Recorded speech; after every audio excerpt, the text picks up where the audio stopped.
Alam nyo yung balita at survey result ng SWS na 55% daw po ng mga Pilipino na kanilang na-survey sa Mindanao ay pabor din na si Sara Duterte ay magpaliwanag sa impeachment o magkaroon ng trial.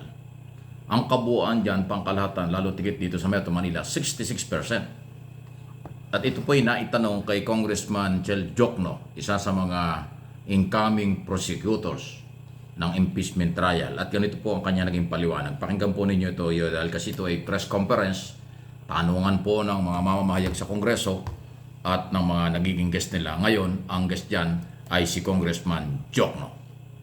Good morning po, Kong. Babalik lang po ako sa SWS survey kung saan Kanya. majority ng Filipinos agree na dapat harapin ni VP Sara yun pong impeachment trial para po i-address yung pong corruption allegation. In that same survey, majority rin po ng mga Pilipino sa Mindanao, particularly 55% agree na dapat pong i-address ni VP 55%. Sara yung allegation sa kanya on corruption sa formal impeachment proceedings. What does it show na pati po sa Mindanao kung saan may impluensya po yung mga Duterte ay mataas din po yung percentage ng mga Filipino na nag-a-agree. I think it shows that the stance taken by the Vice President when the matter was being investigated by Congress ay hindi satisfied ang taong bayan, pati yung mga kapatid at kababayan natin sa Mindanao. And I think it's about time that there be more transparency. Kasi ang pinag-usapan naman natin dito, hindi pera ng isang tao lang, pera ng buong bansa yan. Kailangan magkaroon ng pananagutan, kailangan malaman ng tao kung paano at saan ginamit yung pera na nanggaling sa atin lahat. Ayun, so malinaw. Ano naman po sa tingin niyo po yung implication na habang nabibinbin po yung proseso ng impeachment ay tumataas po yung public awareness kaugnay po ng issue? Ayun. Yes, and the longer the longer it takes for the impeachment trial to happen, talagang tataas at tataas yan sa tingin ko because we only have so much patience. Ito ay isang utos ng ating konstitusyon na dapat matagal nang nagawa o nasunod pero hanggang ngayon ay hindi pa rin nangyayari. Ayun, so yan. Anyway, Last on my part na lang po regarding po sa Congressman Chel Jokno ng Akbayan, Party List.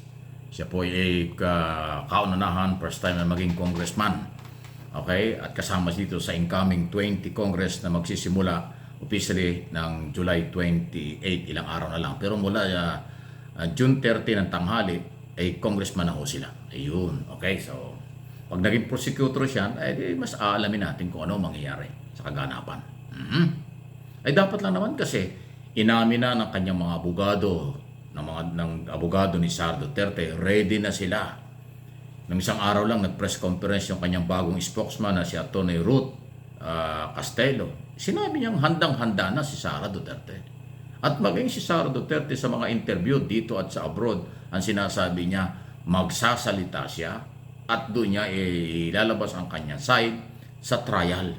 So, pabor sa kanya. Gusto niya ang trial at yun din ang lagi natin sinasabi. Yun lang ho kasing mga hindi nakakaintindi ng proseso ang nagagalit sa atin at nagagalit dito sa prosesong ito. Ay yun namang nasasakdal, gusto niyang humarap. At yun naman ang purpose ng trial. Bigyan ng pagkakataon ng magkabilang panig na magpaliwanag kung ano ang kailang ebidensya at paano kukontrahin ng ebidensya. Yan ang proseso. Bakit ayaw ng mga DDS na mangyari yun? Kung yung mismong taong may kaso at kanyang abogado ay handa na, willing na humarap. Bakit ayaw niyong pagbigyan na yung Sara Duterte ay makapagpaliwanag doon sa aligasyon dahil napakabigat po ng bintang. By trial of public trust, graft in corruption, pagbabanta sa buhay ng Pangulo, di umano, nakakalulang malaking volume ng pera ang labas-masok sa account nila. Yan po yung corruption sa Department of Education, corruption sa Office of the Vice President, yan po yung paratang. 7 article of impeachment. Kung yung tao gustong humarap, bakit nyo pinipigilan mga senador, judges? Bakit nyo gustong i-dismiss ng walang trial? Bakit yung mga DDS na taga-suporta na ito, siguro hindi kayo nakakaintindi ng karapatan ng tao? Bakit ayaw nyong gawin yan? Pinipigilan din nyo. Di ba mas magandang si Sara ay humarap doon, magkaroon trial, humarap at magpaliwanag? Kung ano ang kanyang paliwanag, hindi matitinig natin. Kung ano ang sabi ng prosecutor, ano ang sasabihin ni Sara at ng kanyang abogado, malinaw na on record sa impeachment court. at makita ng taong bayan sa buong mundo. Totoo ba ito o hindi? Ngayon po'y binintangan, inimpeach na siya sa Kongreso, pinatrasik na siya ng Kongreso. Ngayon lang ho, ang susunod na trial, ang purpose naman pagtatanggal sa kanyang pwesto. Pero siya inimpeach na ng 215 congressman. So inimpeach siya ng Kongreso, ang Senado, ang tamang venue para ipagtanggol ang kanyang sarili. Bakit yung pinipigilan yun? Ayaw ba niyong makapagsalita si Sara? Ayaw ba niyong maipagtanggol ni Sara ang kanyang sarili dito sa kasong ito? Abay, kayo ang may ayaw niyan. Senador judges, pro Duterte, at yung mga Duterte supporters. Kayo ang pumipigil sa karapatan ni Sara, hindi ang gobyernong ito. Hindi ang channel na ito. Wala naman tayong kapangyarihan. Hindi yung mamamayan nakakaintindi ng rule of law. Hindi Marcos loyalists, hindi Marcos supporters, hindi silent majority ng mga Pilipino na naniniwala sa rule of law ang pumipigil sa karapatan ni Sara. Kayo na mga kapanalig, kayo na mga taga-suporta niya, hindi kayo nakakaintindi ng karapatan ng inyong pinaglalaban, pinipigilan pa nyo. O sinong mali? Pag hindi pa nyo naintindihan yan, ay talagang sagad na sa buto ang inyong kababawan. Hindi nyo alam ang sinasabi nyo.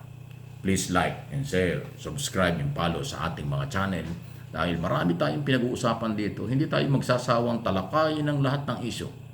Okay? Sumusuporta tayo sa gobyerno kasi ang gobyernong Pilipinas ay mamamayang Pilipino. Diyan ang loyalty natin sa mamamayang Pilipino. Lahat ng nasa gobyerno, temporary lang yan. Lagi ko sinasabi yun. Okay? Kung ano ang gobyerno natin, ating ipaglaban yun. Yung Pilipino walang malasakit sa ating gobyerno, may pagkataksil yun. At hindi ako magiging taksil kasi ang gobyerno ay dapat sinusuportahan. Basta sumusunod naman sa batas at dapat sundin ang batas. Yung grupo na ayaw tumanggap sa gobyernong ito kasi nalason na kayo, nalinlang na kayo ng fake news. Napaniwala na kayo ng inyong pinapanood at sinusuportahan na mali ang kailang paniniwala. Alam naman nilang mali, pero nilinlang kayo, niloko kayo, ginagamit ng kayo. Bahala kayo kung kayo ganun. Pero ang matitino, yan po yung ating pinaglilingkuran sa buong Pilipinas at sa buong mundo. Majority ng Pilipino ay matatalino, nakakaintindi, karespeto, kakaunti ang nagtatanga-tangahan, kakaunti ang nagbobobobohan, kakaunti ang hindi nakakaintindi.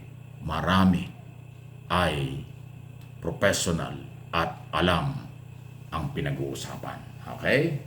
Sige. Ingat lang po tayo dahil pati panahon natin hindi rin nakikisama. Bigla na lang umiinit at biglang lumalamig dahil nga o biglang umuulan. Ingat na lang po. Kayo mga kabataan, focus lang sa pag-aaral ha. Huwag kayong padadala at huwag kayong papa-apekto dito sa mga iba-ibang klaseng mga balita na pero kailangan nating ibalita at malaman nyo pero huwag kayong papa-apekto ha. Trabaho lang, aral kung aral, gano'n lang.